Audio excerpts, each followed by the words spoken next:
तो 6 दफा पार्लियामेंट में आने वाला शख्स अगर अवाम की नुमाइंदगी नहीं करता तो फिर क्या करे? मैं बताएं मेरे साथ जो इतनी मेहरबानी लोगों ने की। जनाब स्पीकर, पानी से हम महरूम, हमारे जमीनों से हम महरूम, चोलिस्तान का इलाका आर्मी एक्सरसाइज एरिया डिक्लेयर हो गया। वहां पे लोगों को अब रिटायर्ड हवलदार और रिटायर्ड कर्नल वहां फिरते हैं, लोगों से पैसे लेते हैं, डंडे मार के उन भगाते हैं। 800 साल से लोग जिन जमीनों पे काबिज थे जनाब स्पीकर, आज हाल वो है जो रेड इंडियंस के साथ हो रहा था कि रेड इंडियंस की जमीनों और चरागाहों को खत्म कर दिया गया, जो एबोरिजिनीज के साथ ऑस्ट्रेलिया में हुआ, आज चोलिस्तान और बहावलपुर के जिम्मेदारों के साथ और बल्कि उन आबादियों के साथ जो रकबे कमांड रकबे हैं उन पर भी आकर आर्मी ने कब्जे कर लिए हैं। हालत पिकेट्स पे अगर आर्मी को बिठा देंगे जहां थानेदारी की जाती है, थानेदार का काम और है, मुहाफिज काम का काम और है। जनाब स्पीकर, ये आपको सोचना पड़ेगा। हमारे इलाके में जो पानी हमारे लोगों का है वो जहां एक जनरल को जमीन पड़ जाए पूरे मौजे का पानी काट के उसको दे दिया जाता है।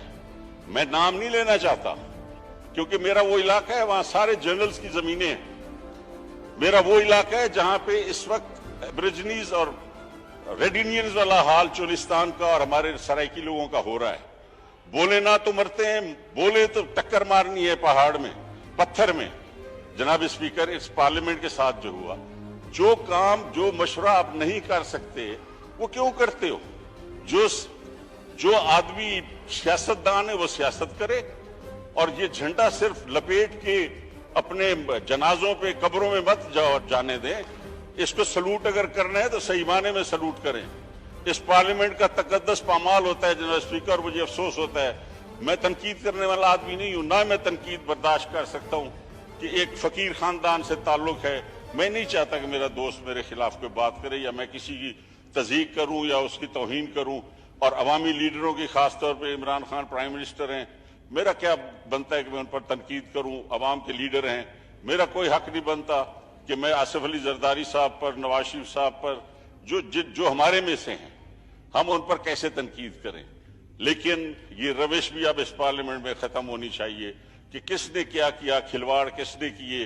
खिलवाड़ जिन्होंने किए हैं जनाब स्पीकर, वो हमारे साथ हुए हैं। कौन था जिसने सिपाही साहबा बनाई? जनरल हमीद गुल, ब्रिगेडियर खालिद ख्वाजा और कर्नल इमाम, जिनकी बाद में आपने देखा किस तरह उनको मारा गया और उन्हीं के जिनके ये चमचे थे उन्होंने उनको मारा और इस मुल्क में शिया सुन्नी की बुनियाद डाल दी गई। हमारे घरों को उजाड़ दिया गया। 35 रुपए की गोली एक क्लेशनकोफ की है, मेरे वालिद को उससे मरवा दिया गया। आज मैं अगर बोलूंगा तो 300 रुपए की गोली एक क्लेशनकोफ की ज्यादा यही करेंगे ये। लेकिन खुदा के लिए जनाब स्पीकर, आपको किसने अख्तियार दिया कि डिफेंस हाउसिंग सोसाइटीज बनाएं? यहां पर बड़े बड़े रेवेन्यू के और बैठे हैं हमारे से अपने इकोनॉमिस्ट भी बैठे होंगे और रेवेन्यू के।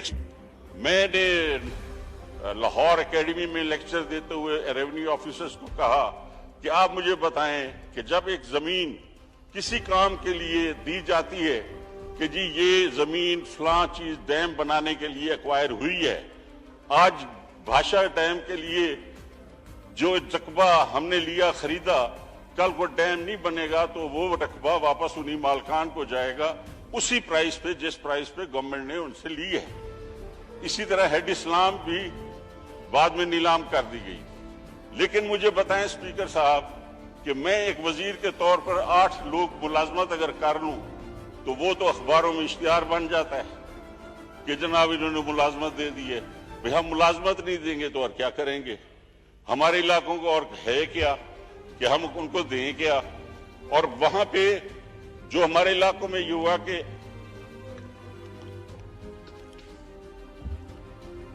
जनाब स्पीकर, जो जमीन दी गई आर्मी को फॉर द कैंटोनमेंट्स, क्या उसमें यह है कि आप वहां पे मैरिज हॉल बनाएं, आप उनमें डिफेंस हाउसिंग सोसाइटीज बनाएं?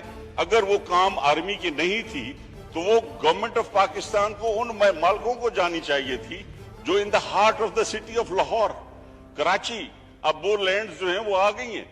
वो वहां पे आप रियाज बहरिया वालों को तो पकड़ के आप बंद कर दें कि जिसने इस दुनिया में पाकिस्तान में लोगों को रहना सहना सिखाया, जिसने लोगों को कितने लाखों को नौकरियां दी, वो तो करप्शन कर रहा है। और जो आपके जनरल्स खुदकशी कर गए, जो कुछ होता गया, आप हाउसिंग स्कीमों पे स्कीमें बनाए जा रहे हैं। अब भावलपुर में हाउसिंग स्कीमें डेजर्ट सारी वो डिफेंस हाउसिंग ले रही है। हमारे रकबे जो कब्जे कर रहे हैं, कल हमारे एक जिम्मेदार का मंजूर खान बलोच का ट्रैक्टर जो वहां पे पकड़ के उनको मारा भी सही कुछ हवलदारों ने, और फिर वो ट्रैक्टर भी ले गए। और अब किसी को कहें तो कहते हैं जी कैंटोनमेंट में तो आने की इजाजत नहीं है, लिहाजा गरीबों के ट्रैक्टर पकड़ के वहां खड़े किए हुए। जनाब स्पीकर, मैं काफी मुद्दत से सोचता था कि दिल की बात अगर नहीं करता तो इतनी दफा एमएनए बनने के फायदा कोई नहीं। और मैं कम से कम बस सरहदों पे तो मेहरबानी करो। ये जो कुछ हो रहा है, एटम बम हमने भूख मर के बनाया, और वो एटम बम इसी काम के लिए अब आ रहा है कि उसको छीनने के लिए जो साजिश हो रही है उसमें सब शामिल हुए हैं। क्या इस मुल्क का पूरा आपने मिलियमेट कर देना है सब कुछ, ताकि वो कल को कहें न्यूक्लियर प्रोग्राम जो है वो बंद करो और ये अपने बम हमारे जमा कराओ और चलो भाग जाओ। जनाब स्पीकर, मैं आपको देख रहा हूं कि शायद आप मुझे कहने वाले, तो इससे पहले कि आप मुझे कहें, मैं इतना सीनियर पार्लियामेंटेरियन हूं कि मैं आपसे तकाजा भी नहीं करूंगा। फिर मौका मिलेगा प्रेसिडेंशियल एड्रेस पे, प्रेसिडेंशियल एड्रेस पे भी मैं बात करना चाहता था, क्योंकि ये चीजें प्रेसिडेंट की स्पीच में आनी चाहिए कि इदारे अपने कंट्रोल में रहे। आपने जो कुछ सुप्रीम कोर्ट में होता रहा, पीसीओ जजेस आते रहे, वो फैसले होते रहे, सब हमारे खिलाफ हुए, अवाम को पीसा गया।